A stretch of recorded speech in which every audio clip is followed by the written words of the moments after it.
tell you when we're ready.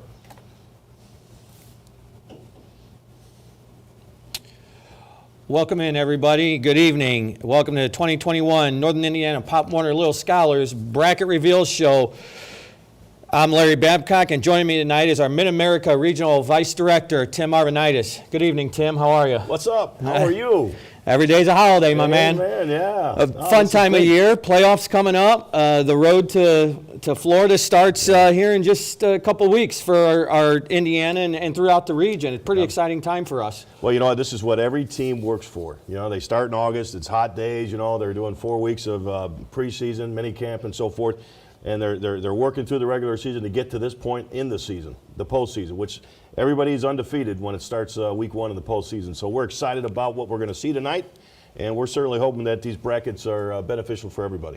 Yeah, and it, you know, obviously, you know, a little bit change of pace here doing this reveal, something a little different than what we've done in the past. You know, hopefully those watching at home, maybe you can take some pictures and send them to the Northern Indiana Facebook page or Twitter account or the Instagram account, and we can maybe pull those off and share some of those. But this is a great time of year. I love this time of year. The leaves are changing. The weather's cooling off a little bit. It feels like football. A lot of success in communities at the high school level. That's right. That's transitioning into the Pop Warner level, and it's a lot of fun to watch. Well, having an opportunity to announce on Friday night the high school football games, I'm seeing a lot of football programs at the high school level having a lot of success because, like you just said, their feeder program and the organizations that are coming up with the players that they have are really benefiting the high school. So if your high school really wants to improve, really embrace your Pop Warner program because we're going to see a lot of great football teams moving forward.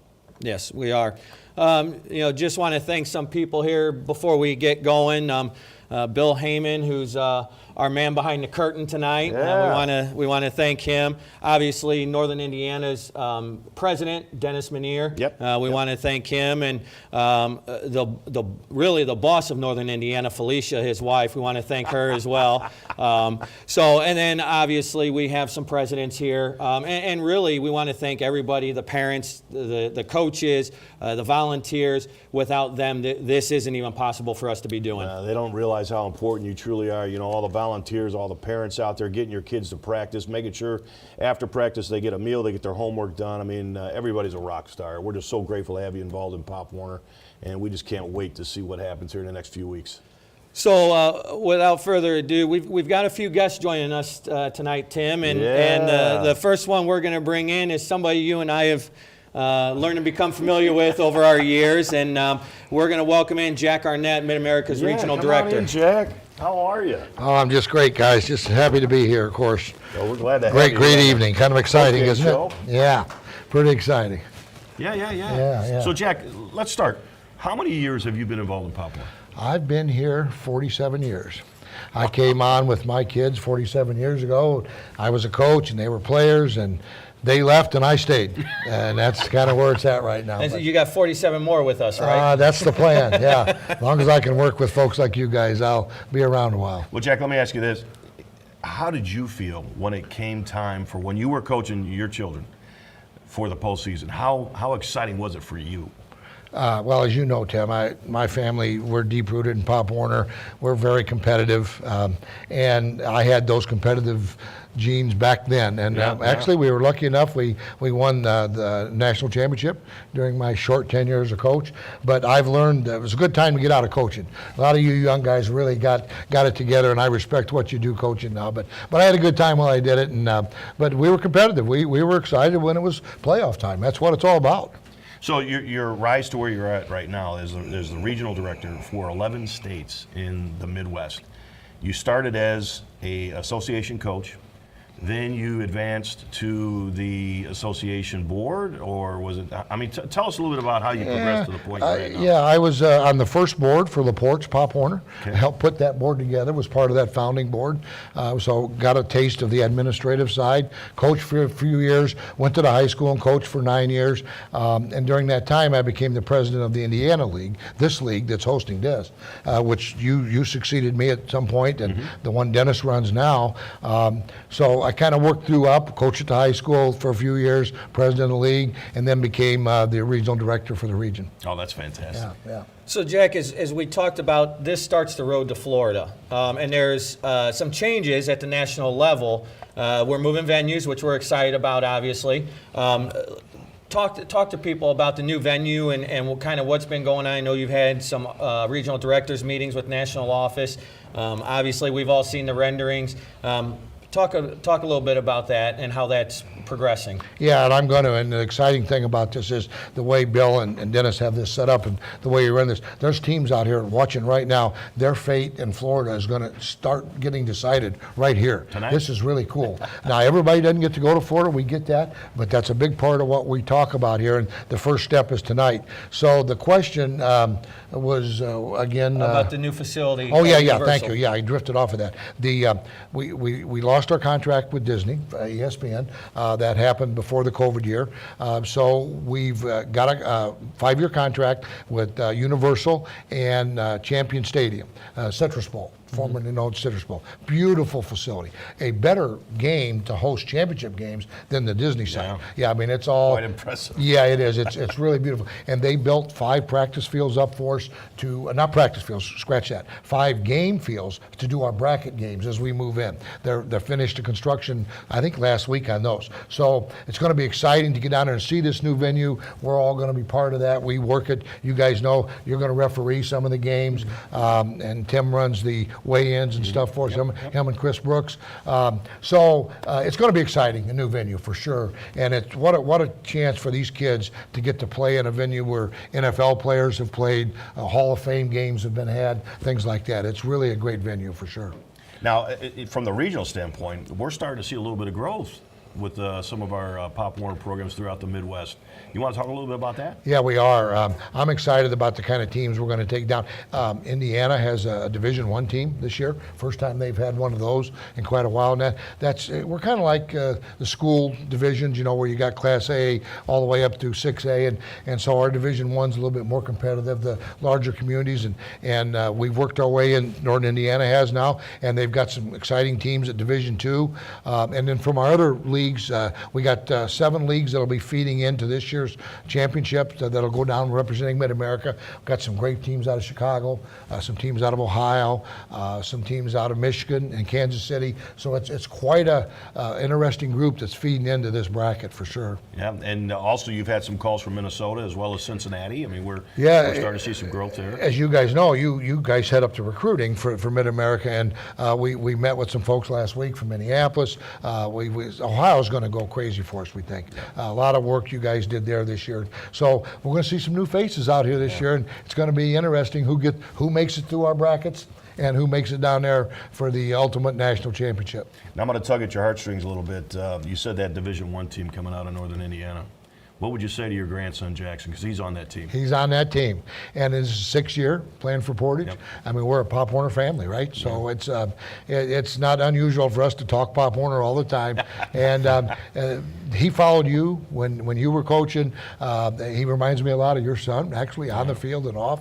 And that's kind of a compliment to Jackson. But I just, go out and have fun. He's intense. I'm intense. His dad's intense. Yeah. That's just the way we are. But he'll have fun. It'll be a good time for him. Oh, that's great. So, Jack, how important would that be should they get through the regional bracket and head to Florida with you, and you get to watch your grandson play for a national championship? Yeah, first time at this facility.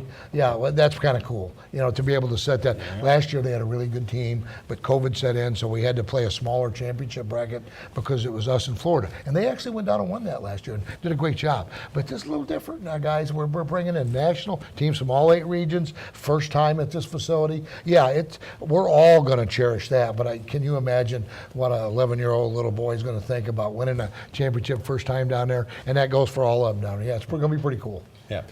That team has done a nice job all year, as well as many of our other teams throughout Indiana. And because of your grandson playing, you've gotten to see a lot of our Indiana teams play. give us some thoughts of what you've seen to this point as we go into week 7 of what you've seen out of Northern Indiana. Yeah, that's a great. I'm glad you went there because we got some great programs in Indiana. We really do. And you hate to name some because you're going to leave some out. But I've seen our teams at Gary really looking good this year. To answer your question, I've really been impressed with them. I've seen several of our rural teams I'm very, very much impressed with that might be playing for a regional championship, and that's a big deal. That's 11 states. So we got some chances here for sure between the D1 team at Portage and some of the Gary teams, and then I think our 10U bracket, our 12U bracket, going to be super competitive. From what I see, and we'll compete with Chicago and Ohio and these other states. From my perspective, as long as I get a winner out of one of them, I'm good. But we're guaranteed that. And Jack, as we wrap up here, we changed our venue for regionals this year. We're heading to Chesterton High School. It was kind of a last-minute change. The facility we were looking to go to wasn't 100% ready for us. Chesterton High School was. And the community at Chesterton Pop Warner was welcoming with open arms. Talk to us about how important or what that means to the region to have a facility like that step up and welcome us with open arms. Oh yeah, Chris Brooks, our event director, when we found out that the Maryville facility wasn't going to be, the construction wasn't going to be done, the poor guy, I felt so I wanted to go buy him a shot and a beer, buy him something, he really just, what do I do now? And the Chesterton Pop Warner group stepped up. And we met with the AD, and we got it all solidified. We got some help from Portage for a week leading in, and that's going to be a beautiful venue. It's going to be great. Maybe next year we look at going to the new Maryville site if they get all the construction done. But for right now, this campus at Chesterton is beautiful. It's great. It's just got everything we need. Well, and it helps to go into a community like that, Jack, that their high school program's having a lot of success. Just a few weeks ago, they played a great game against a very talented Valpo team, and that might be the first time I've ever seen that stadium that full. So when the high school community is playing good football, they kind of rally around the youth, and so it kind of the experience for everybody coming in is going to be that much better for us. Yeah, I see this as an economic boom for Chesterton, really. Their hotels are going to be full during that time.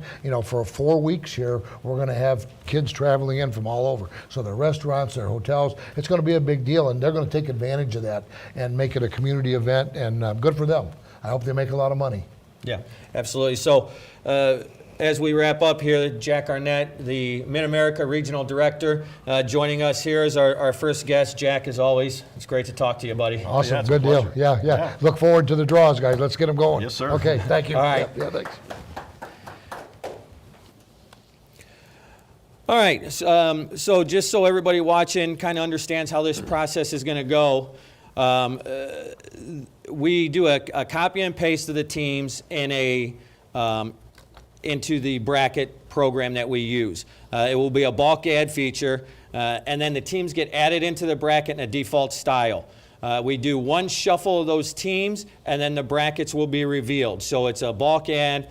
The teams get placed in the bracket on the bulk ad. We shuffle it once. That will be the bracket that gets saved and will be the official bracket that you'll see on your screens as we get moving into our bracket reveal show. Timmy, what do you say? Let's roll, man. I can't wait. This is exciting. There's a lot of people on the other side of that lens that are looking forward to seeing who they're playing. Should we make them wait a little longer just to build the suspense a little bit? You see how big some of those kids are? Well, and we're getting ready to go into our 8U division. Yes. And I'll be honest, Tim, as somebody who's on the field with these guys every week, I really like where our age-based program's going. Some kids that we typically would not see on the field in years past, they're out on the field now playing football and getting that experience. I'm really happy with what Pop Warner did by bringing the age base to Pop Warner football and including those kids that we had turned away for so many years. I've always said, and I've always used this analogy, it takes everybody on the boat. And Pop Warner's done just that. We've got our age-based, like you just spoke of, but we also have age and weight restrictive still active. That we're, the old concept that we had with Mighty Mites, Junior PeeWee, Junior Varsity, and so forth, we still have that as an option for our local communities. So without further ado, we are going to reveal the 8 and under Division II bracket. All right. Let's see what we got here.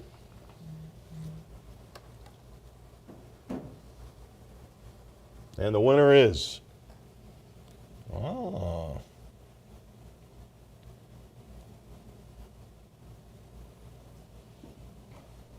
There it is, huh? All right, so there's our bracket there. To the left of the bracket, or our left, you have Gary playing Maryville. Mm-hmm. All right, and that winner will see Griffith That's correct. in a quarterfinal round, and then Highland has Tri-Town. Yep, absolutely. So what we have is the first game obviously is Maryville Gary, and then the other 3 teams have the bye. And they wait to see who the winners are, and as well with Highland and Tri-Town, they're just going to start a week later. Yeah, absolutely, Okay. and that's a pretty competitive bracket, I think, Woo, or man. that side of the bracket is pretty competitive. And again, as Jack touched on, the Gary program is up and rise. coming, on the rise. Yeah. And so I think they might be happy with this draw. Well, you know what, Gary, like we just spoke of, they've got more kids than they've ever had before. You know, their organization is really booming, and it's under the leadership of Tony Woods and his wife. They've done a tremendous job, and Gary's going to be properly represented in that game. They really will. Maryville, they've been there before. They know the routine. They understand what competitive football is all about. We're in for a good one right there. Yeah, absolutely. As we go to the right side of the bracket, Tim, we got the bye game is Chesterton against South Bend, and then they will feed into Michigan City. And then sitting on the top half of the bracket is Portage and South Lake 1. Now, you remember South Bend last year, I think they're called Greater South Bend Pop Warner now, they went to Florida.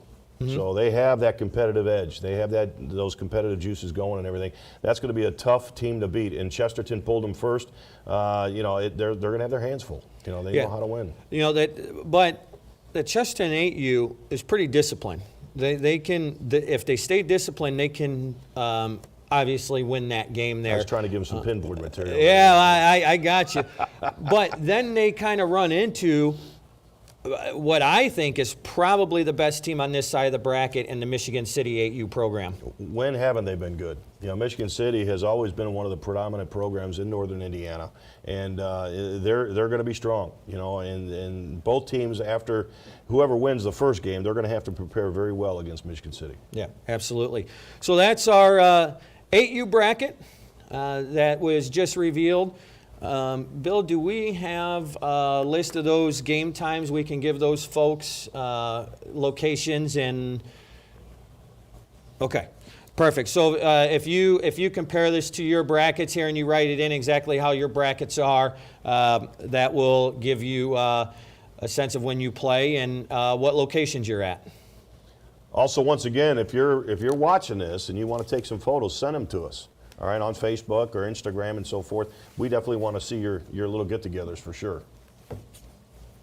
But we're going to move on now. We are going to reveal our 8U D3 bracket. All right, let's see what we got. This is exciting, man. I'll tell you what, we didn't have this when I was coaching. Well, we didn't have turf fields either. Yeah, we played. Hey, wait a minute now. The leather helmets went out of style back then. Yeah, this is a good time. Yeah. This is a fun time of year, and ironically enough, this is the same week that the IHSAA reveals their sectional brackets on Sunday. That's the way they planned it, didn't they? Yeah. So the little guys get revealed just before the big guys get revealed. How exciting is that? All right, here we go.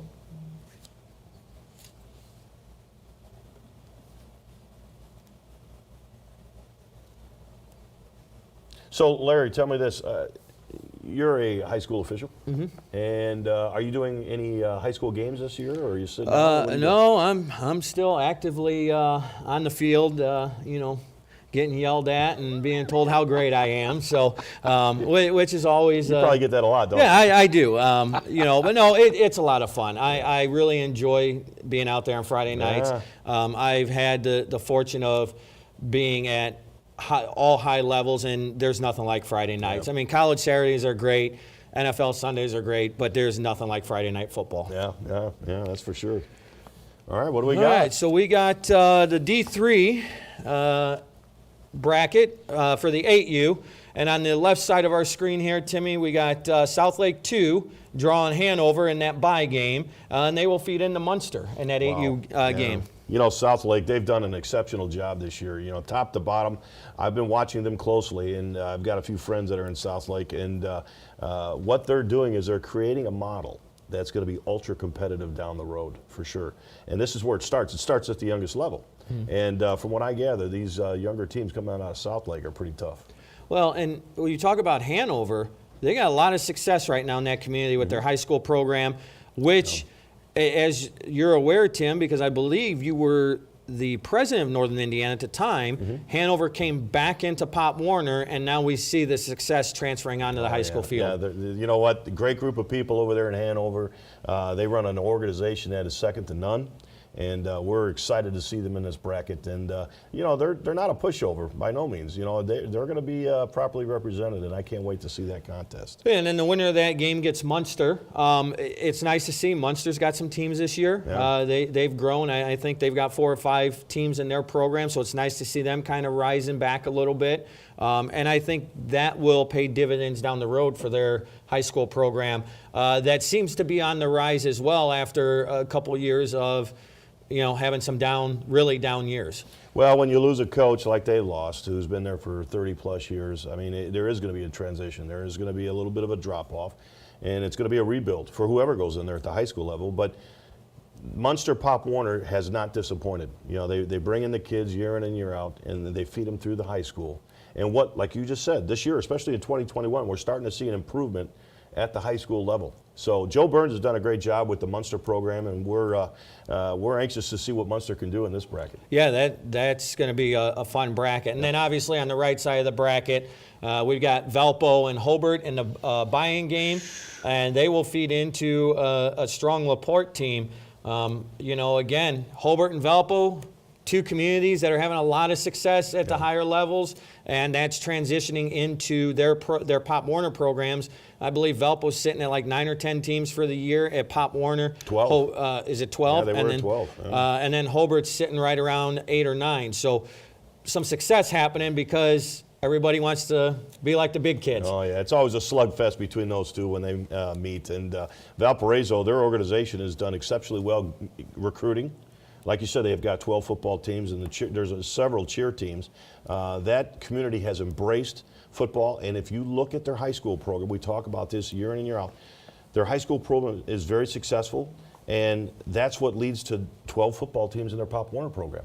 You know, it's one football community, and that's exactly what we see from top to bottom, and they're doing exceptionally well. So Valparaiso is going to be a force. They've got some talent, and but Hobart, you know, they're the brickies, and they're not going away, man. They're made out of steel, so that's going to be a great one right there. And then they feed into a LaPorte program that's also on the rise. Yep. Obviously, we started to see a couple years ago the success. They did have a team go down to the Nationals last year that Jack talked about. And they have a new coach at the high school level that's got a ton of energy. I think I saw a picture on Facebook yesterday where he had all the Pop Warner kids in with the high school team, kind of giving them a big pep talk. That's huge in any community. Well, you know what? Dennis Menier was very instrumental in the success of building LaPorte Pop Warner, and that's one of the reasons when I stepped away from Indiana, you know, he was a very, very good choice, because what he did in LaPorte, I'm certainly convinced he could do it here in Northern Indiana. And you know, they haven't dropped off. You know, Dennis has graduated into the administrative role in Northern Indiana, and now there's some new personnel in LaPorte in their Pop Warner program. And what we're seeing is the same consistency, the same success that under his tenure they're doing currently. So great job by LaPorte. Another football community. Very excited to see LaPorte in this bracket, and the Slicers are going to bring it. Yeah, for sure. So that concludes our 8U division. We've revealed Division 2 and Division 3. And we are going to move on now to, through the work of Jack Arnett, our regional director, we were able to offer odd years of age-based. That was something that everybody kind of wanted. We listened. Jack did a nice job of going to get that for us, and so we're going to reveal right now that 9U D2 bracket that for this year only will only play for a regional championship, but the future looks bright at getting them in the national bracket in 22. Oh yeah, no, we can't wait, man. It's going to be, you know, people don't realize Jack Arnett does an amazing amount of work, whether it's off season or in season, to try to get the best product for our kids in youth football. And this is another reason, you know, that we're talking about, is because Jack went out there and worked the national office and got them to buy into the odd year concept. And it's going to be full bloom next year. You know, the national office wants to see how it goes this year, but I'm telling you right now, they're going to be very, very impressed with how it lays out. Yeah, and you know, we got the, I guess if you will, the green light to use this as a pilot. Mm-hmm. Yeah.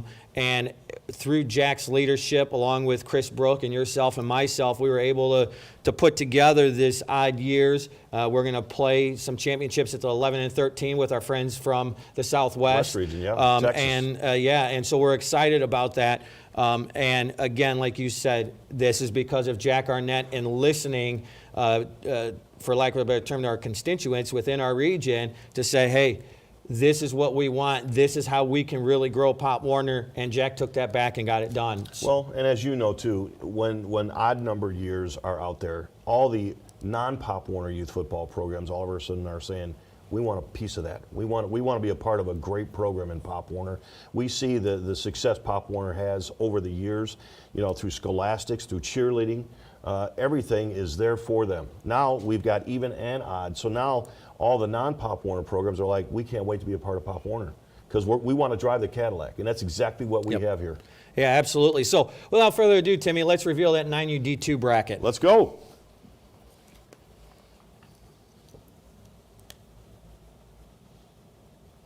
Oh, man. So we got a three-team bracket here. Look at that. All right. And so Highland gets KV right out of the box in that semifinal game. And then Gary is waiting in the wings. Yeah. In that championship game. And I'm going to tell you, this Gary 9U team is impressive. They're very, very good. So whoever wins that game has to be ready to play a very strong, very talented Gary team. Well, absolutely. And you know what wins football games is playing perfect. You know, and I say that at the high school level all the time. You know, and I know they're kids and everything else, but the team that makes the fewest mistakes, that includes the coaching staff too now. All right, they're the ones that usually end up on top. So you're right. They have to play a very clean game against Gary in order to beat them. You know, Matt McMinn runs a great program now in Highland. He's got a lot of kids. His program has doubled because people are buying into the message that he's selling. So very excited to see Highland in this.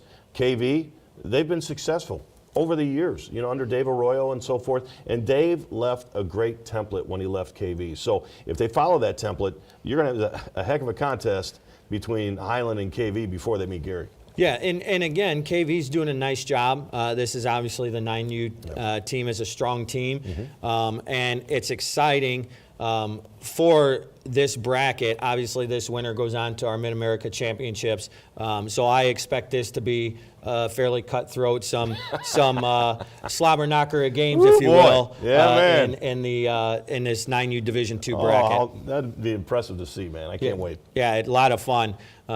So as we are, I think Bill's trying to fix this bracket here. Bill Heyman, he's coaching this year. Yeah, he is. Chesterton, yeah. We're kind of anxious to see where he lands. He's, I think, the 12. He's in the 12U, and actually that 12U Chesterton coaching staff, there's some blast from the past faces there, man. When I saw it, but I will say that coaching staff did it right. They found a job Bill can handle. All he does is bring out the kicking tee. That's it. He brings it out. He sets it on the three. They found a job he can do. It's fantastic. Oh, that's great. What's next, water? I'm only serious. All right, on to our Mite D2 bracket. We love Bill. Sure, he's the best. Bill, do we have a 9U D3 bracket to reveal? We do not. Okay. Mite D2. I'm excited for this bracket, Tim. Talk to me. There is a team out of Chesterton, Indiana, that might be as best as I've ever seen. Really? I was fortunate enough to be on the field with them twice this year, and they just clocked a very talented Hobart Mite program. They run very fundamental football on that Mite team. Yeah. I'm excited to see that Chesterton team in this Mite D2 bracket. Man, I'll tell you what, that sounds exciting. I haven't seen them this year, and I'm looking forward to seeing them. Chesterton is an organization that is classy. You know, they've had some coaches that have been around for a long time, and I believe, like we were just talking about with Bill Heyman, he's coaching with a couple of those folks, but they understand what the concept is to building a family unit and an organization that embraces the whole community. Like Jack Arnett said moments ago, you know, we're going there for the playoffs, and the whole community is supporting them. The Chamber of Commerce is getting involved in this, Yep. and they're going to make some deals for families that want to eat at restaurants locally and things along those lines. So they're all buying into this. So Chesterton, playing Chesterton in Chesterton is going to be a challenge. I mean, they've got a home field advantage if that happens, and they're going to be hard to beat. Yeah, absolutely. So let's get that bracket revealed, Timmy. See what we got. And the winner is. Wow, So there you look have at it. that. 14 bracket. You got LaPorte gets Chesterton right out of the box. Yeah. And the top of the bracket, and then in the bottom of the bracket, you have Maryville-Valpo. And again, as you look at this from a high school standpoint, you got the top three teams in the Duneland Conference, and then LaPorte, who's going to run middle of the pack here within another year or two under their new head coach. This is an exciting bracket here. Well, you look at it, okay, and we've talked about this throughout the entire evening so far. Those 4 high school programs are doing well, and because if they've got a great base, they got a great foundation to draw from. They've planted the seeds, and then when they get to high school, they got to collect the harvest, right? Yep. Okay, and so what we're seeing here, Valpo versus Maryville. Maryville is a very strong program under Ray McDonald, and they're doing quite well. They've had a lot of success in the fact that across the street, they've got a practice facility now where they can actually practice on a brand new turf field. They've got locker rooms, they've got classrooms and so forth. So not only can they study film and prepare accordingly, but they can also do their homework after practice. And that facility is fantastic. Second to none. That facility is fantastic, and they built that field for Pop Warner. Yeah. That was when the city built that complex or that community center. Yeah. They included not only Pop Warner but the soccer programs as well, and they built that facility. And what an awesome facility that is. Yeah. So there's our Mite D2 bracket. LaPorte will see Chesterton, and Maryville will see Valpo in the semifinals. And man, that's going to be some good football there. That's exciting. Moving on to our Division 3 Mite bracket. You know, this is kind of getting me excited. I may want to come out back out and coach. Yeah, well, You know what we could use some guys to come back out and coach. I don't think I'll take their lunch money, though. These are some good coaches out there. I mean, man. we did get Bill out of the woodwork to coach. We get you. Maybe we get Jack out. Can you hey, imagine? we can get Chris Brooks out too. Oh, man, yeah. You and Chris Brooks and Jack and Jay Prepare Neal. to win. That's an all-star coaching staff can't right lose there. with that, No, kid. absolutely not. Yeah, and maybe we'll get Dennis in on that too. Oh, boy. Yeah. All right, so we are going to reveal this Mite D3 bracket. Bill's going to work his magic there behind the curtain and get those teams in there. And Boy, I hope coaches and players are watching this tonight. They're missing out if they're not. And they need to watch this and really get excited about what's next. so bracket revealed. Hanover sees Valpo in the semifinal, and then Hobart has LaPorte in the bottom of the bracket in the second semifinal there. Man, I'll tell you what, you look at Valparaiso, they are so deep on so many levels, and they're properly represented. Hanover is going to have their hands full. Valparaiso has done great things over the last couple of years under the leadership that they have over the contest. And you look at Hobart and LaPorte. LaPorte is properly represented once again. They're going to come out and they're on the bottom bracket, so I believe they're the home team, correct? I believe so. Okay. So, and they're going to go out there and they're going to do everything they need to do in order to be successful. And I can't wait to see what Hobart has in store for them. Yeah, and again, you look at these 4 towns. You got Amanda Robinson, who is the president over at Hanover. You have Rocco Erickson, who took over mid-year last year at Valpo. You have Victor Martinez at Hobart, and then Mike Nelson at LaPorte. You've got some presidents that went out there and pounded the pavement to get more kids in, and as a result, they're represented in these first 4 brackets that we've revealed. Now, these are veteran people we're talking about now, veteran presidents that know what it takes to be successful from the bottom to the top, and they're doing just that. So we got some great football here. Yeah, and I'm excited. Obviously, this Mite bracket, both D2 and D3, I think we're going to see some really competitive games and really exciting games as we move forward. And they're fighting for a regional championship, aren't they? They are. They are fighting for a regional championship, and they'll get to see us at Chesterton. The winner of that bracket will get to come see us at Chesterton and play for that regional championship. Wow. Well, moving on to the 10U D2 bracket. This is a Florida bracket here. And so that makes it a little bit exciting. It puts some more cards on the table. And anytime you have a chance to get to Florida and win and have that opportunity to get to Florida, it makes the bracket just that much more competitive and that much more fun for us as administrators watching it. 100%. What do we got, Bill? Let's reveal that bracket. But whoa, we got some teams in this one. All right. So our 10U D2 at the top of the bracket here, you got Southlake 1 will play Chesterton in the buy-in game, and the winner of that waits on Michigan City. I'll tell you what, the South Bend, or Southlake, excuse me, they have that RDP pride, where they're going to go out there and bring every fan that they can from that community. And I've always said Southlake is a town that when there's football being played, that town shuts down. A lot like Hobart, back in the day, especially back in the 80s when I played, you could go anywhere in town and there wasn't a light on in a business. They were all at the high school game. And Southlake is the same way, So I anticipate them having a great fan base and bringing some folks out there to really bring on the Red Devils. So that's going to be a great contest. Well, if you look at the bottom of this bracket, Tim, here's what intrigues me. That Portage 10U team just drew LaPorte's number 2 team. You have members on that Portage 10U team that played on that national championship last year.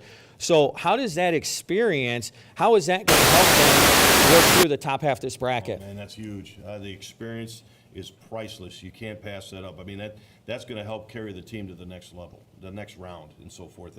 And man, I'll tell you, if I had experience like that, I'd probably be undefeated when I coached. But yeah, no, that's going to pay off big time. So as we move to the bottom of the bracket here, the play-in game, South Bend gets Tri-Town. And the winner of that will see, again, a very talented Gary team at the 10U level. Tri-Town is rebuilding. They've had a few presidents come and go, and Keith Beitler is their new president over there, and he gets it. He's been in contact with Coach Good at Lake Central, and they're starting to become familiar with each other, and they're starting to develop a strategy on how to become better all the way around. So Tri-Town is a team that just will keep fighting. They'll keep working hard. They'll keep doing the things that they have to do. So don't be surprised. Tri-Town makes a lot of noise. Yeah, and again, they get Gary, who's waiting for him, and then at the top of that bracket, as you see, you've got KV and LaPorte's 1 team. Yeah. KV is a very phenomenal organization. They're a group of people that try to play perfect football, play after play after play, and they're going to be very, very competitive. And we're going to have a lot of fun watching those games. And again, the winner out of this bracket moves to the Mid-America Regional, and that's just one step closer to that Florida bracket. Well, and understand this, when you get to the regional level, everybody's good, and you have to prepare accordingly, and there has to be a game plan, and there has to be a backup to that game plan. What if it doesn't go the way we need it to go? I can't tell you how many times coaches have gotten off script because there was a fumble, and all of a sudden they can't run that play anymore because now they're down 7. These contests are a lot more tougher to overcome as the victor because the team across the field from you is just as good. Well, and Tim, how many times have we seen in the regionals, and the time you and I have been with Pop Warner, that the team that's favored to win and go to Florida ends up things don't go to plan because the underdog just came in and played a better game than they did. Without question. You know, I've been involved in some of those games, you know, where we were the underdog and they overlooked us. And we came in there and we got them. So, Yep. you know, you have to go out there and plan your work and work your plan. I've said that from time, you know, I started coaching back in 1991. Make sure you're organized. Make sure that the kids see how confident you really are. If you walk into that stadium and you're biting your fingernails, the kids are going to get nervous. You got to go in there feeling like, hey, this is our game, and nobody's going to take it out of our hands because we're going to win it. Right. So that's an exciting bracket there, Tim. And obviously that bracket is bound for Florida. And so we hope that we see one of these teams down in Florida with us. Yes, sir. So moving on to our 10U D3 bracket reveal. I'll get Bill to pull that up.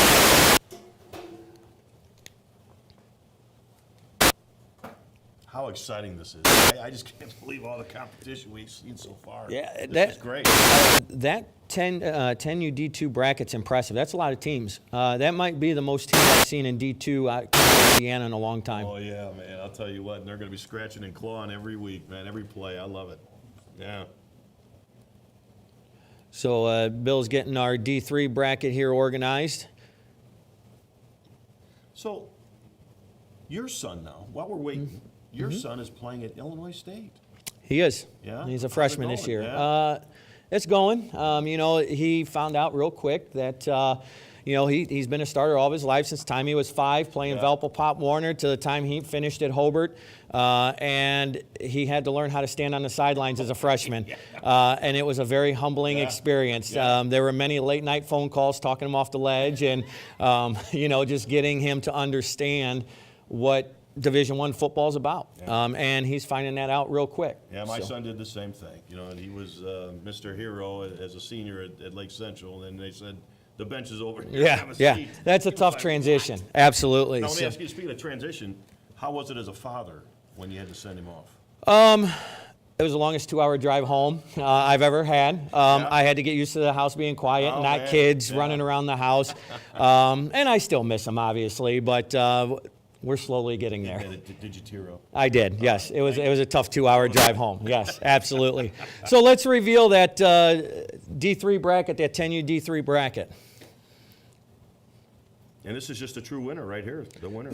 Yep. Oh, here we go. There we go. Yep. All right, so we've shuffled it, and there's our bracket. So in that buy-in at the top of the bracket, Knox gets South Bend right out of the gate, and they wait on Portage. Wow. You know, Knox is a program that is seeing a lot of success as of late because they've got a new head coach at the high school. Who is working with the Pop Warner program. 100%. And not only are they working with them, but I do believe that they are in, I don't know if it's for this year or for getting ready for next year, middle schoolers, the 6th graders playing Pop Warner instead of playing middle school ball where they're going to see more snaps. So that's awesome for that community, and that's only going to make that program that much better when they get to the next level. And I talked to Miss Jamie about the success of Knox Pop Warner, and I believe their numbers have doubled, which is great. And that tells me that the high school and Pop Warner are working together, and we're starting to see a lot of success. Yeah, that's going to be a fun bracket. That Portage Division III team is, again, going to be a strong team that either one of them are going to be waiting on, and then the winner of that goes right into the finals, and depending on what happens between Portage and the winner of that buy-in game. It brings back a memory in the early 90s, and I know Jack can remember this. Knox was a blue division team. We had red, white, and blue back then. And they almost shocked the world. They almost beat a red team for the championship. I mean, any given Sunday, right? Yeah, right. So as we look into the bottom of this bracket, Valpo gets Munster, and South Lake 2 gets North Lake in those quarterfinal games. And that Valpo-Munster matchup is an intriguing matchup. Something that impresses me with South Lake, and you touched on this, they have 2 teams in every division of age-based football. 2 teams from 6U to 12U. They have 2 teams in every division that they have age-based football. That's a good problem to have. Absolutely it is. It's going to funnel right to the high school, and that coach is going to have a sideline over 100 kids. That's great. Yeah, and in a community, a football community like that, that's huge. That's huge. Very much so. So we have revealed all the way to D3. And I believe we're taking a break right now to bring in a national championship coach who is currently coaching right now at Junior PeeWee D1. And that's Coach Derek Arnett from Portage. The hot seat. We're going to ask a lot of questions. A lot of answers. Derek, how are you, buddy? Wonderful. How are you? Every day's a holiday, my man. Yes, sir. So, you had success at the 10U division last year. You made the decision to go to weight base and play Division I. Tell us how that transition's gone for you. It's been a little bit hectic. Quite a few reasons. We haven't had to worry about a scale for a couple years. And then coming off a COVID year, we were so concentrated on that last year. It kind of weight lifted off of us this year and then put back on by having to deal with the scale again. So, but when you get a bunch of families that buy into it, it helps the situation a little bit. So we've rolled into it. The families all bought in early, and we're moving our way right through the season. So, Derek, as we sit here and talk to you, you're sitting at 5-0. An impressive stat that's sitting in front of me, over 4 games, you've scored 198 points and haven't given up a point. Yes, sir. It's pretty impressive. Yes, sir. Yeah, Talk to us great about shot. that. It really, it comes down to, again, the families and the players. They bought into what we've been working towards for the last 5 years. It's slowly, the pieces are starting to come together. The kids get it, the parents get it. The support we get from our board is just ridiculous. From our president, Ian, and his wife, they really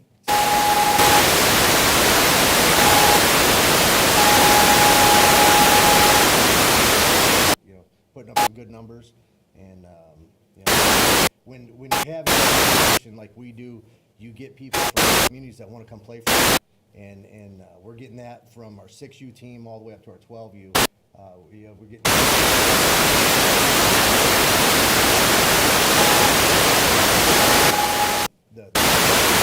result of So, we had a chance to talk to your dad at the top of the broadcast. And he had mentioned your guys' start when you were playing, he was coaching. Reversed. You're able to coach your son, Jackson, his grandson. And we asked him what it would mean if you guys got to Florida. What's it mean to you to be on the sideline with your son, or what would that opportunity mean to you to be able to coach him in a true Super Bowl year? Well, I got to see it with this gentleman right here next to me, Tim Arvanitis. I got to be the administrator while he was the coach and coaching his son Riley when his daughter and his wife were on the sideline. And I got to watch the reaction. I mean, by a fingertip out of their hands. Yeah. And I've learned from Tim. I've learned from his family watching. I've learned from coaches all over the country. And you talk about having your father there and coaching your son. Myself and our coaching staff have been working our tails off, along with the kids and their families, so we don't have to feel that. Oh, man. Yeah. We have no intention of going down there and not bringing home a championship. Dad there with you. We're going to find out. We're going to find out. Yeah. I really think it's a cool experience, especially when we look at, your dad being on the first board at LaPorte, then taking over in Northern Indiana, and now he's in charge of the region, and all he's done, you played through it. Here,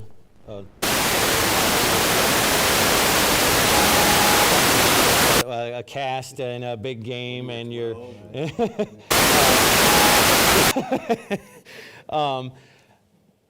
so the family atmosphere, your mom's probably going to be down, Jackson's playing. I would suspect your girls will be down there. Talk about that. A lot has to happen before we have a couple game, most likely, just to put us in the opportunity to get there against what everybody knows is a powerhouse coming out of Illinois.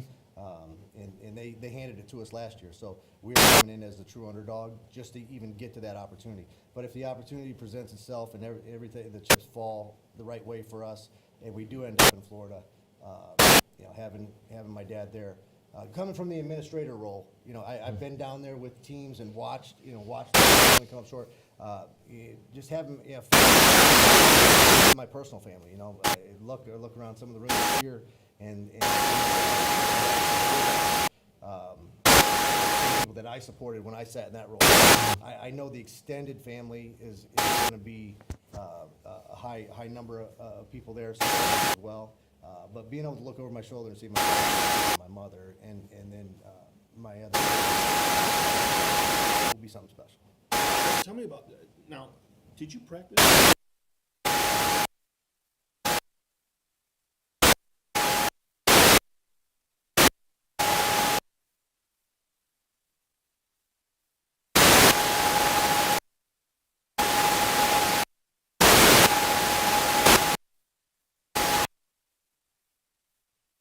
We've got running backs at every position. We've got 19 players. Every one of them could be a starting running back at any team they go to. So we put it on each other every night that we practice. And Let me ask you this. It has to be better now than it was week 1 in your camp. Is a lot more fluent, where if you say run this way or block this way, they understand what you're saying now than they did in week 1. Tonight we ran a 2-minute offense and a 4-minute offense, and our quarterback called every play. Coaches stood on the sideline and watched and critiqued from the sideline. So yeah, it's starting to place. That's fantastic. We obviously we're shooting for perfect. I don't know that we're ever going to get there. We'll see second week of December. Yeah. But we want to be as close as possible. Yeah. Preparation's huge now, right? Absolutely. Yeah. Absolutely. I love it. I love it. So we're joined here by Coach Derek Arnett of the Junior PeeWee Division I team from Portage. Coach, any final thoughts before we turn you loose? I appreciate you guys having us on there. Watch out for all of our Portage teams coming through the bracket. We really have some teams that I believe we might mention because of what we did last fall, but I think our 10U team and our 12U team are really going to shock some people in these brackets, so keep an eye out. That's going to wrap up our show tonight. Yeah. Derek, thanks, buddy. Always good to see you. All right, brother. Good luck, man. Thank you. Well, Timmy, Bias there, huh? yeah, I like it. And, something that Coach just touched on that we haven't touched on yet, Ian Craven came back to Portage last year Yes. to take over as that president. Yeah. And really has done a nice job of not, I believe last year they had 4 teams, and they have several teams now. And that's because of his leadership, not only as an administrator, but the respect he's got in the community of Portage and with the high school coaching staff to build that relationship. Well, and you got to remember, too, when he came back to Pop Warner, he was also on the high school staff in some capacity. Mm-hmm. So his plate was full, but he came back and he redesigned Portage Pop Warner. And like Derek has just mentioned, I know he's a little biased, and that's great, but Portage is doing some great things over there. Yeah. So you hit it right on the head. Ian and his wife have done some tremendous things at Portage, and they may be the sleeping giant. You might see a clean sweep here. Yeah, absolutely. So, Tim, we're going to reveal this 11U D2 bracket. This is a bracket that will have the opportunity to play for regionals and then go on to play our friends from the Southwest region in a national championship. Lay it on me. All right. Let's go. 11U D2, here we go. I just turned 30 and I got to wear these glasses. I know, I'm with you. I just turned 21 and I got to wear them too, so. All right, let's see what we got here. 2-team bracket, Maryville and Gary. They're neighbors. They're neighbors. Yeah. They are neighbors, so that's obviously going to be our championship game there. Yep. Man, talk about, again, 2 rising communities in Maryville and Gary. That's going to be an exciting championship game for the Indiana State Championship. Yeah, you see what Gary's done over the years under Tony's leadership, Tony Woods, and Ray McDonald, what he's put together. It's a culmination of things. It's paying attention to detail. and making sure that everything's ran just so, and not deviating from the plan that you've put in place. And that's both administrators, that's what they've done, and they're doing great things. That's going to be a slugfest right there, Yeah. I'm telling you right now. That's going to be a good championship game Oh, on yeah. championship Saturday or Sunday, wherever Oh, that yeah. game falls. Ooh, boy. So let's move on to the 11U D3 bracket. Okay. This is also a regional championship, right? Yes, a regional championship.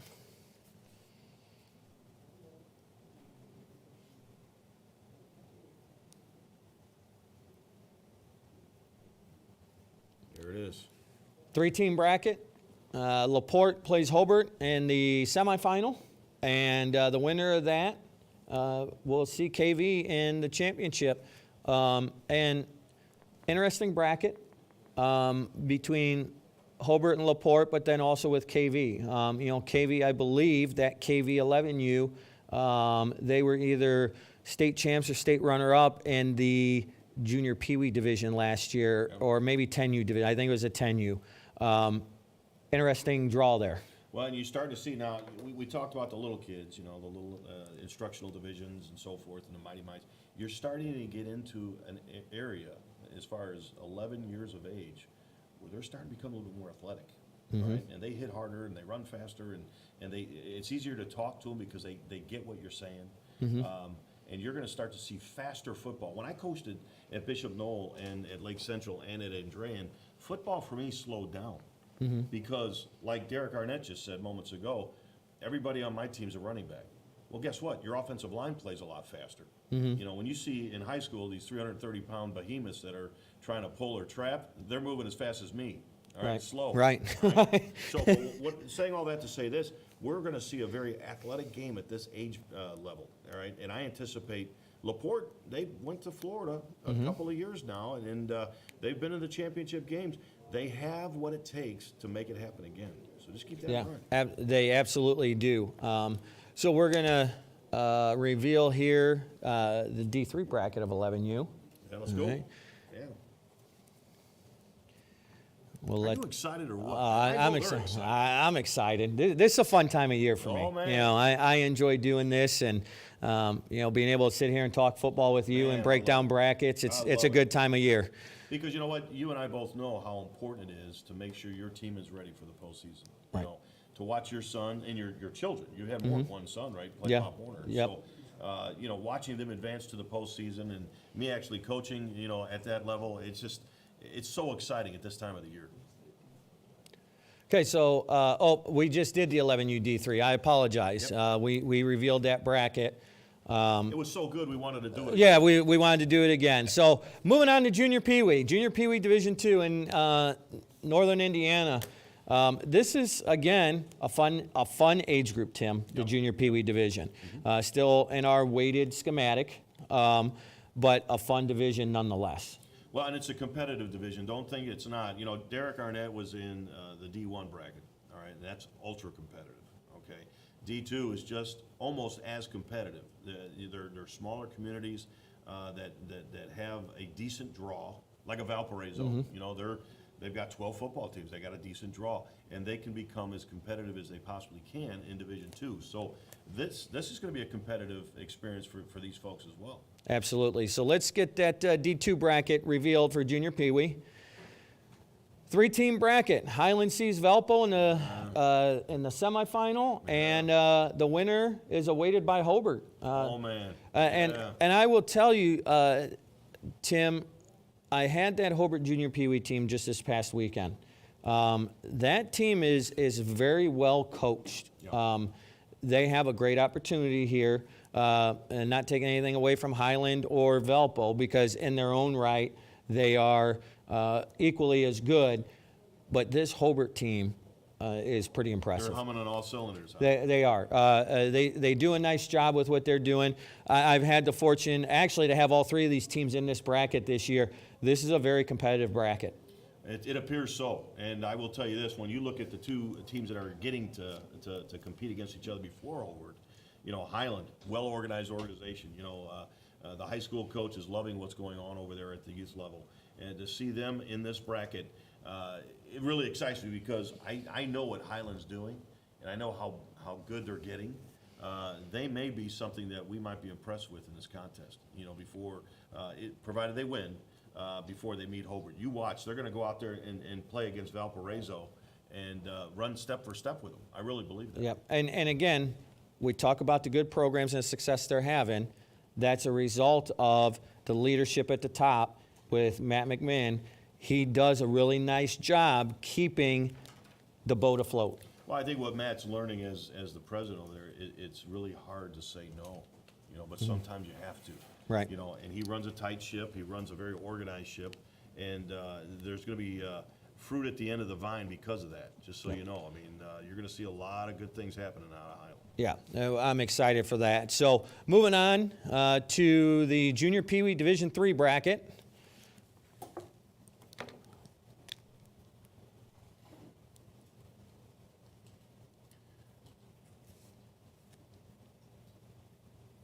There's our teams entered in. All right. And again, another 3-team bracket. Hanover sees Valpo's number 2 team, Yeah. and Chesterton sits in the balance and awaits the winner in the championship. Hanover's they're fighters, man. I mean, I'm not saying that in a physical way as far as like being combatant, but they'll fight for every inch. Right. You know, I mean, they will go out there and work extremely hard, and I've seen that year in and year out. And what they've done in Hanover, look at their high school program. Matter of fact, in a couple of weeks, I'm going to be announcing their high school game. You know, and that team does extremely well, and it's because of what's happening here at the lower level. Well, I was fortunate enough to have the high school team just this past Friday at Whiting. Your thoughts? They're impressive. And 3A football, they're impressive. And it starts with the Pop Warner program here at Hanover. And again, a very working class community, blue collar community that instills those beliefs into their kids, and they go out and do exactly what you did, which is fight for every inch that they get. And here's one thing that's important. When the high school does well on a Friday night, guess who wants to do just as well on Saturday or Sunday? The little kids. Right. Because they were staying out there running around the football game, and they see the score at the end of the Friday night contest, and like, man, I want to be that guy one day. And the same could be said for Valpo and Chesterton, who are sitting in that bracket. There's a lot of positive things in some of our Pop Warner communities right now, and we're going to have an opportunity here as we close out that Junior PeeWee D3 bracket to bring on our final guest of the night. And when we talk about Gary and we talk about what Pop Warner's done, you look at Gary Westside and what Coach Eric Schreiber Jr. has done there.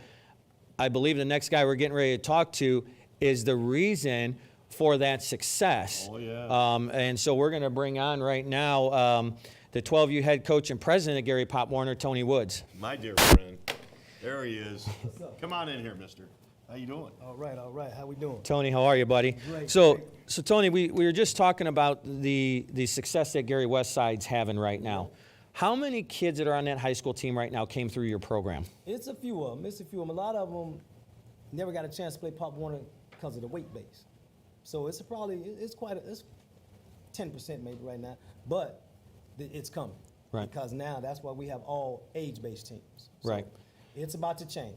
So let's talk about this. That's the only public school left in Gary. The only one. And so these kids that are playing for you, if they decide to go public education, that's the high school they're feeding into. Just like Chesterton has one school and Valpo has one high school. Right. How does that benefit Gary Westside down the road and benefit your program because of their younger siblings coming through it? Tremendously. I mean, this is the first season we've had. I got potentially 9 football teams coming from That's 4 or incredible. 5. That's Right. amazing. So I got 6U, 7U, 8U, 9U, 10U, 11U, 12U, 13U, 14U. It's going to be a great benefit. So as we talk, let's talk about your program now. Yes. All right, your Pop Warner program. Every one of your teams, as I look at scores, and I've had them on the field, extremely competitive this year. Oh, yeah. You coach the 12U team, which I believe your son plays on. Is that correct? Yes, indeed. Let's talk about that team and how things are going this year. It's going okay. Typical head coach answer. going okay. Very humble. Yes, yes. Always get better. So, Tony, what is your way? You know, you talk about you have potentially 9 teams. How are you selling your program to these families to get them out there and instill some life lessons in these kids within your city? It's a family. I don't have to sell anything. It sells itself. We got kids coming out the woodwork because we're offering what they want. And my leadership is all about doing it right way. Winning is second. Doing it the right way is first, and then you will win. And obviously, you get to share a board with your wife, Yep. who I think is the real president of that association. Tell the truth. She is the real everything. Not the president. She is the real everything. She is the president, the business manager.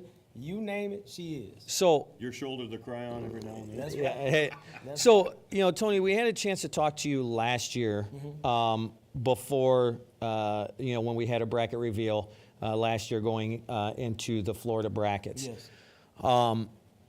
What has changed in a year? Obviously, we're not a COVID year anymore, so your numbers are up. COVID is obviously still lingering with us. Yes. But what has changed in that year from when we talked to you just a year ago this time?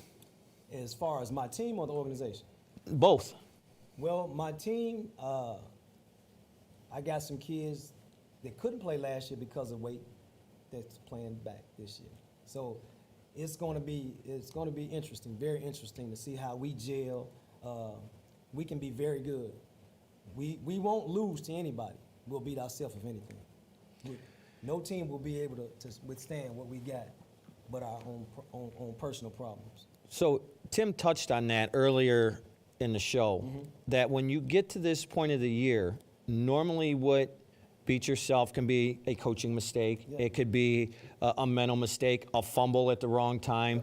How do you mentally prepare your kids now to basically say, look, there is no tomorrow unless we win today? How do you mentally prepare these young men for that opportunity? Accountability within themselves. Me and my coaching staff have learned to step away and put the accountability on the kids.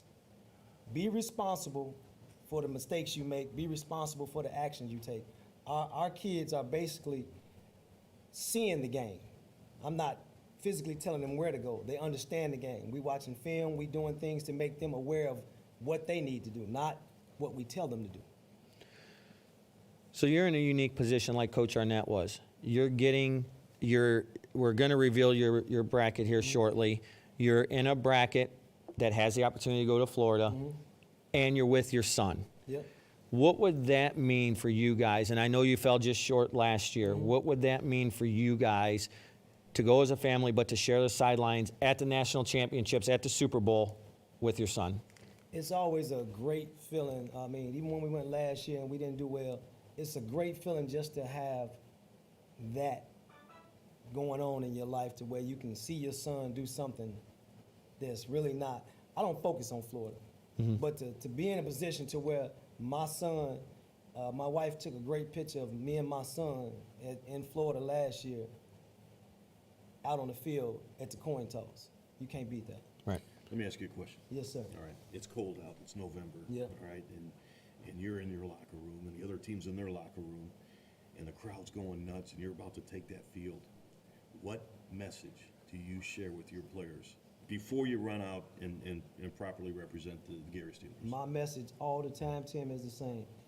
Accountability. This could be your last football game. For some of y'all, it really might be your last football game. So don't go out here and think about anything but I want to play for my last game, the best game I ever played.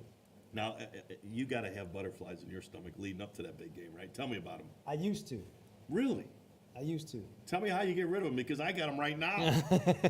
This year, I don't have butterflies. I don't know if I have butterflies if we win a state championship, but this year, because I took some of the earnest off myself and put it on the kids. So before I was thinking a lot, now I'm watching a lot. I'm watching a lot. So every night in practice, when they go at it, I ask my son, what did you see? Is there an end date for Coach Tony Woods coaching? Oh, yes. Are we closer to that, or are we? We are further? very close. Are we? Yes. Okay. We are very close. Because I remember. This is my last year. This is my last year that I might coach, unless I coach 7U or 8U. This is my last year. You might want to go back down and try it again. Huh? Maybe. Yeah? Oh, no, to help, not be This is my last year. Wow. Wow. This is You my heard it last here first, folks. Wow. This is my But last year. Tony Woods will still be involved with Gary Oh, yeah. Pop Warner. Yeah, but this As coaching, a coach, he's done. coaching, this is my last year. I will be a part of coaching to help somebody, but head coach, this is my last year. I said I will coach. Once I let my son go, that's it. Wow. Wow. That's wow. That's gonna be. you know, they kind of hit. I remember Yeah. when Tony's son was a little guy and he was playing in Tiny Mites That's right. all those years ago. And as we've been here now, it's about 7 years now, right, roughly. To not see him on the field next year, that's going to be a culture shock for me, honestly. I have to let it go. I just turned 56. Somebody else has to do this. I don't want to get too old coaching. I don't have what young people have. The energy is different. My team plays like I act. They're disciplined. They're not rah-rah. Right, We're about business. right. We're about business. Well, are we ready to show the bracket here? Yeah, I Reveal mean, it while you're sitting here. yeah, we'll sit here and we'll reveal this 12U D2 bracket. Now that Coach Woods has got us all excited Oh, man. to take a look at it, let's see where he All the way sits. now, jeez. All right, we're seeing it. And get a shuffle here. So there's our Oh, bracket. wow. So right from the get-go in the quarterfinals, you'll see Michigan City and Chesterton's 12U is sitting waiting for Sitting in you. the wings. Yep. Listen, that's Bill Heyman's team. That is our kicking tee specialist. Yeah. That is his team. And then as you look in the bottom of that bracket, you have Munster and South Lake, and then Portage and South Bend in the bottom half of that bracket. That could be potential opponents for you in the championship game, yeah. Coach. Your prediction? What is my prediction? I'm gonna keep it short. Smart man, smart coach. Smart man, smart coach. I tell you what, you got to come through me. There you Yeah. go. I love it. Yeah, man, that hasn't changed. I have no prediction, but you do have to come through me. Yeah. All right. Well, that's great. So we were just informed, our friends there in the greater South Bend, they're having a watch party. They're seeing this. Guys, how are you? Yeah. Hey, there's a right. picture of the watch party there love it. from greater South Bend. So all those guys can see each other. And in the background there is that handsome gentleman, our regional director, Jack one of those Arnett. shirts. Yeah, I got think his that. Florida shirt on already? Yeah, I think we that needs to be a new regional shirt there. So South Bend, welcome. Thanks for sending that picture in. Yeah, absolutely. So again, exciting times for you here, Tony. Oh, yeah. You know, we just revealed your bracket. You seem happy with how the computer shuffled it for you. We know that if you ask the NCAA coaches, the computer isn't always fair to them. I just want to play. Yep. In closing, Tony, this is an exciting time of year. It's playoff time. Brackets revealed. We're kind of getting excited. We're using the probably next 2 weeks as practices to get us ready. What's your message to your guys when it's you must win to practice tomorrow? You must win. That is my message. You must win. We cannot. There is no tomorrow. You got to practice like this. This is the game. There is no tomorrow. You got one chance. It's not a double elimination tournament. So is it safe to say there's some unfinished business for the Gary 12U team? Always unfinished business for Gary all the way through the organization. I love it. I love it. Tony, it's always great to talk to you, buddy. I'm upset that this will be your last year, but hopefully, hopefully we'll share the field again this year. You come out to Gary, we'll coach again. Oh, there, the pressure's on. There it is, the pressure's on. Tony, it's always fun to be All right, with you, my guys. man. Appreciate you guys. That's not fair, man. Tease me like that. I got a whistle in the car. Yeah, right? So we just revealed that 12U D2 bracket. That's gonna be a Impressive slugfest. bracket. Yeah, That's an man. impressive bracket there. We're going to reveal the 12U D3 bracket right now and get some thoughts on it. Man, oh man, I'll tell you what, Tony has been around a very long time. Not only was he a participant, his dad started back in 1971 Yeah. in the Gary the community. And you know, Chappie is his dad's name. That's his nickname. I think he stepped aside from being involved in Pop Warner like 6 years ago. Yeah. But he's been involved in Pop Warner for a long time. And then we had the opportunity to be with his son, Tony, and enjoy his presence in Pop Warner. Yeah. The guy is just a beacon of light, man. I love the guy. It's funny, Tim, you say that, because once you get in, you're stuck. Bobby started at 5. I was a head coach when he was 5 years old. Bobby's been out of Pop Warner a long time, and here I am. You're stuck on this So, ride. I'm still stuck on the ride, and I love every minute of it. Yeah. So here's our 12U D3 bracket. Top of the bracket. Valpo and Northlake play the play-in game. Southlake sits and waits for the winner of that game. And then at the bottom of the bracket is Munster and Tri-Town sitting in the semifinals. You know, again, I was able to see this Southlake 12U team this weekend. Some big boys on that team. Really? Some extremely big boys. They have a couple of linemen that are probably taller than me and might outweigh me, but they're great players. They're athletic players. That's the difference, is they're big boys, but they're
So then you're looking at, you know, Valpo and North playing against each other, and then the winner will advance to South. And like you said, there's some large guys, you know who really like.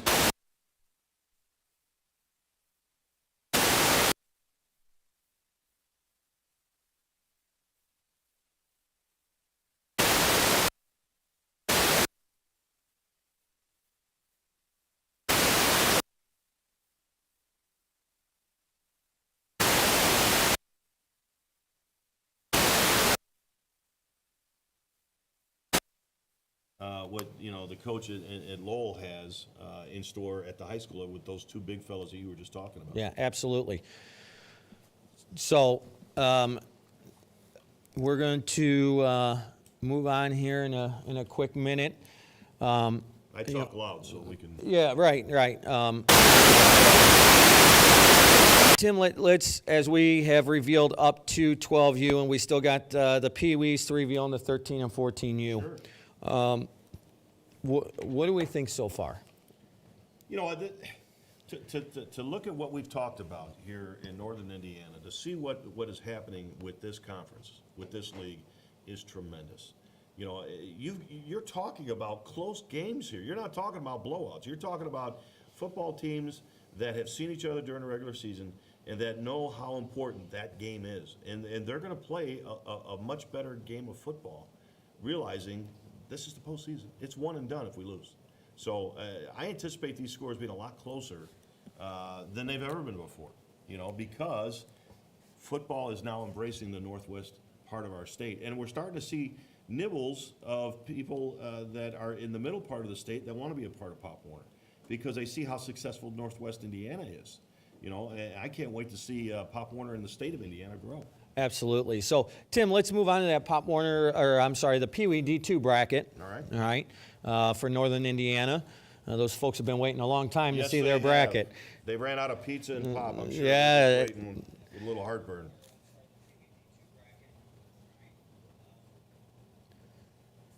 There it is. 2-team bracket, Maryville Hobart. Neighbors. That's always a rivalry. Yeah. So that's your championship game in that bracket. That Hobart PeeWee team actually just beat that Southlake team we just talked about in a Come crossover on. game and beat them pretty handily. That PeeWee team from Hobart is very good. They're very efficient, huh? That is Coach Kent Moore's team that won the regional last year. That's his team coming in, and I think they'd like a second chance at a regional championship. You know, the most important game is the next one, and they know now they're playing each other, and they need to get ready for that one. Yeah. It's going to be a barn burner, that's for sure. And I believe, if memory serves me correctly, these two teams are playing each other in the regular season this week. Oh, come on. They're Are you playing kidding? this week in the regular season. Well, that game is going to be real boring. So that could be, yeah, you might see a lot of vanilla in that game, that's for I'm sure. not showing what I got. Yeah, right, exactly. Keep it simple. Moving on. man. Let's reveal that PeeWee D3 bracket. So Maryville, Hobart, and D2 in the championship game there for the right to go play at the regionals. Man, it's fantastic. 2-horse race in PeeWee D3 here. Valpo and Griffith, and again, two teams that are solid. Griffith had a slow start to get the year going. I saw them in the first week, but they've kind of picked up steam as the season's gone on, and I think this is going to be a competitive championship game. You know, you got to realize that Griffith has a new president over there, and he's doing great things, but he's new, and he's going to get better over time. And Griffith needs some success. They need to see this team do well over Valparaiso, you know, to keep the energy going in that program. The Valpo organization, we've said it time and time again all night tonight, they're a powerhouse. They are, top to bottom, and Griffith better be ready for that one. Yeah, for sure. And these are kids that are getting ready to go into the middle school program, so they're, you know, they've been around, they're hanging around maybe some older siblings. That's going to be an exciting game there. Well, and you'll notice too, when you're at that game, a lot of high school coaches are going to be there. So these kids are auditioning for the next level, the middle school program. So they're going to play hard, you know. And Griffith, you know, they're scrappers, you know, the little Panthers that they are. They got claws, and they're going to go. They're going to come after you. And Griffith and their new head coach in Robbie Robinson, what a great fit he has been, and what he's done for that Griffith program this year. A great guy, you know. He's a great teacher. He's a guy that knows what it takes in order to get the kids to understand, to buy in, and actually execute the plays that need to be played. And, yeah, they're in great hands. You know, our good friend at Region Sports Network, Nathan Laird, is a Griffith graduate, right? He's an alum. He's an alum, and he will tell you he wasn't the most athletic kid out on the field. I mean, you know, he snapped the ball, he did his thing. But he's got to be happy to see where that program is coming now. Oh, without question. Nathan's a great guy. And you know what? You don't have to be an excellent athlete to play this game. You just have to be efficient. That's it, you know. Got to have a little heart. That's all it is. You know, a little Rudy syndrome here, you know, where you go out there, I may not be the tallest guy, I might not be the biggest guy, but I'm the guy you can count on. Yep, absolutely. So let's move forward. Let's reveal this 13U bracket, the D2 13U bracket for Northern Indiana. Here we go. Oh boy. Oh, we got. So this is a 5-team race here. So in the play-in game, you got Hanover and Maryville, and Michigan City sits in the wings on this game. And then the bottom half of that bracket, you have Griffith and Gary. Well, you're noticing it with Maryville, they're faster, they're athletic, they're very good. But you know how you beat speed? You run right at it, and that's what Hanover is good for. You know, they're going to go out there and they're going to eliminate the speed that Maryville has, and they're going to execute plays between the tackles and get 3.5 a carry, and they're going to make that into a contest. So be ready, Maryville. Hanover's there. So what's neat about this bracket, Timmy, is we start kicking off now. Up until PeeWee, up until 12U and PeeWee, we start to 35. Starting with our 13Us, because we don't have any JVs, we now start kicking off. And so, and actually our 12Us kick off as well. But we start kicking off. That's a facet of the game that when you're not used to kicking off, because that rule's been out a couple years, how does that play into this? Man, I'll tell you what, special teams is just as important as running the offense. It's just as important as running the defense. You know, you have to now prepare as a coach on what it takes for punt returns, kickoff returns, you know, and the kickoff team and so forth. And there's been a lot of games out there that have been won on a kickoff return. Look at Devin Hester, how many times he ran back for, I mean, to have a great special teams coach, that might be the difference in a win or a loss. Yep. Or being able to onside kick and recover it. That's right. You know, again, is that stuff you start to practice now to gear up for tournament time. You know, have it in the back of the playbook. You know, the annexation of Puerto Rico, if you will. All right, have that. I ran it, and it works.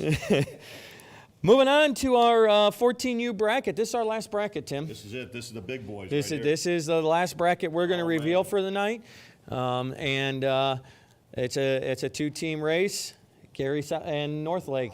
All right. It's gonna be a good game. Yeah, that's going to be a great game. We've got some familiar friends in both Gary and Northlake that are still coaching these teams.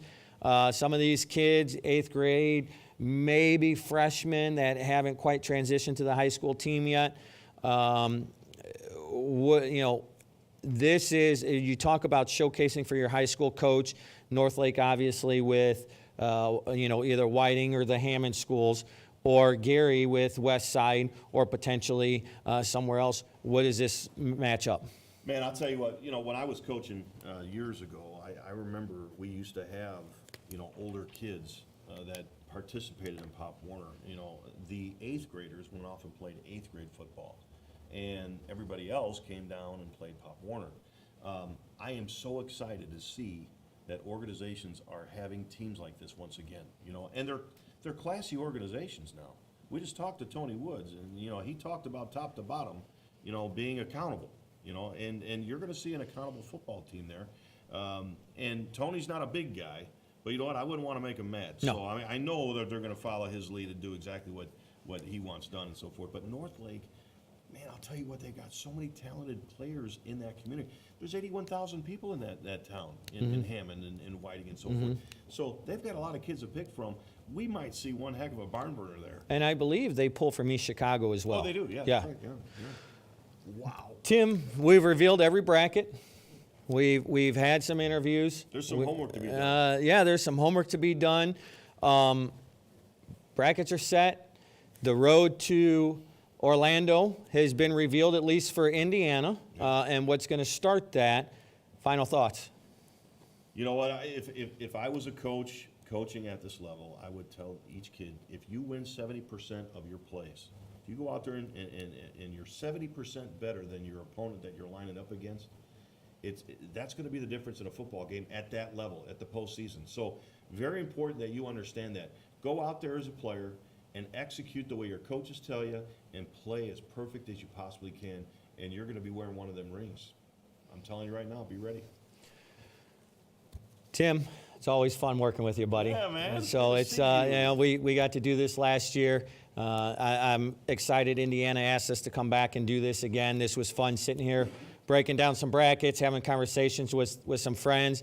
This is, our work starts to get a little bit busier now, but this is always a fun time, and it was fun to have this broadcast with you. Pop Warner scratches. I tell my wife this all the time. Pop Warner scratches the football itch. I'm telling. I love watching coaches. I haven't lost a game in 5 years. because I haven't coached in Pop Warner, I mean, and so it's good to see. Right now, I'm undefeated behind the camera. So it's good to see these coaches nervous. It's good to see these coaches excited. It's good to see these coaches, preparing, because I used to do that. Now I don't have to do it. I can watch it, and I can live vicariously through them. So I can't wait to see everybody here in the next few weeks. Tim, is what our viewers can't see is we look out and the folks that are out here. Amazing group. And as I sit and look, these are all people that their kids have gone through the program, whether it's cheerleader, dance team, football. Right. They've gone through the program, and they have stayed because of the relationships that they've built. And without these people that are back here, you and I don't get to sit here and reveal these brackets. And I think hats off needs to go to these people. We have people that their kids have been gone for many, many years, and they've stuck with the program. They're a vital asset either on the regional team, the Northern Indiana team. Many of us wear dual hats, whether it be on the region team, the Northern Indiana team. And I think they need to be thanked as well, because they don't have to be here. They choose to be here because of relationships that has been built, whether it was through your leadership, obviously through Jack's leadership. That says a lot of people coming back, and they've stayed through Dennis's leadership, and hopefully will continue to stay. That's just what the Pop Warner family brings. Our kids may be gone, but we still sit here and do it for the future coming through. Well, one of the things that people don't see behind the scenes, and the reason why people are sitting here, and the reason why people wanted to be here but couldn't because of other obligations, is because of Jack Arnett. He makes the whole group feel like a family, and he talks about that word. I'm going to meet with my other family tonight, and people keep coming back because they feel like they're important. They feel like they belong here, and he gives them a responsibility, and he says, handle it. He doesn't micromanage, but when they handle it and they do it well, everybody wins. So we're grateful to have everybody in the room here that's in the room and that is not in the room. Yep. If you're watching from your car, or hopefully you're parked, but or your home, and you've participated in an administrative role here in Pop Warner, we're thankful. And not only these folks sitting here, but our countless presidents and their boards, and the tireless hours they put in from collecting paperwork that Miss Jamie demands come tournament time. The hours that it takes, the hours it takes to do sign-ups through, what people don't understand is our administrators don't just stop when the season ends. They work through the winter. They work into January. Their season will start once this one ends, preparing for the next season. And we want to thank those presidents and those volunteers and those boards, because again, without them, our kids don't play football. 100%, yeah. Hats off to all yous. Did a great job. So on behalf of Dennis Manier, our president for Northern Indiana, I'd like to thank Bill Heyman, the man behind the technology here, for putting all this in. He did a fantastic job. So everybody gives him a hand. But on behalf of, that is correct. That is our Regional Volunteer of the Year. I forgot about that. Yeah, so congratulations. But again, without a doubt, what he's done here, putting all this together, again, doesn't have to be here. Put this together because he wanted something nice for the kids. That's why he's volunteer year. Awesome decision. On behalf of I'd like to thank our three guest speakers, Derek Arnett, obviously our Mid-America Director, Jack Arnett, and Tony Woods. I'd like to thank them and thank all the presidents and the folks that came out to sit here with us, everybody at home watching. I'd like to thank them for tuning in and having a look at our mugs. There's much better mugs out here, but we got the... Yeah, I shaved. Yeah. So... that's going to conclude this bracket reveal. So again, on behalf of Dennis Manier, Northern Indiana's president, Jack Arnett, our regional director, been a great show, man. Yes, always sir. fun. Good job. Sir. Let's go get them, guys. Take care, folks. Have a great night. Cut.